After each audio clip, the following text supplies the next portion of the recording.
ময়মনসিংহের গফরগাঁও উপজেলার পৌর পাগলা থানার উদ্যোগে মুক্তিযুদ্ধের প্রজন্ম দলের আহ্বানে একটি বিক্ষোভ মোটরসাইকেল শোডাউন অনুষ্ঠিত হয়েছে।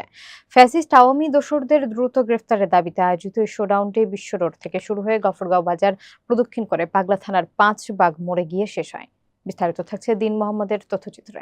শোডাউন শেষে পাগলা থানার নেতৃবৃন্দ জেলা মুক্তিযুদ্ধের প্রজন্ম দলের নেতৃবৃন্দকে ফুলের শুভেচ্ছা, অভিনন্দন এবং স্বাগতম জানান। উক্ত শোডাউনে উপস্থিত ছিলেন ময়মনসিংহ জেলা মুক্তিযুদ্ধের প্রজন্ম দলের আহ্বায়ক হাবিবুর রহমান হাবিব বাবু, সাবেক ছাত্রনেতা এবং কৃষক দল যুবদল নেতা এবং জেলা প্রজন্ম দলের সিনিয়র যুগ্ম আহ্বায়ক আমিনুল ইসলাম চঞ্চল, ১ নম্বর যুগ্ম আহ্বায়ক রাশেদুল ইসলাম রাশেদ, যুগ্ম আহ্বায়ক বুলবুল সরকার, ফরহাদ সরকার, দপ্তর সম্পাদক ওমর ফারুক খান এবং সদস্য শফিকুল ইসলাম।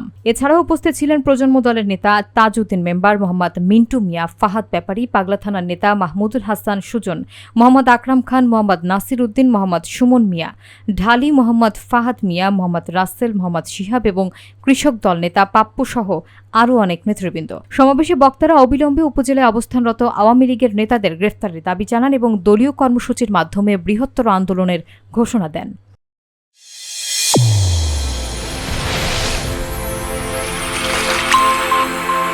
চ্যানেল A1 হৃদয়ের স্পন্দন।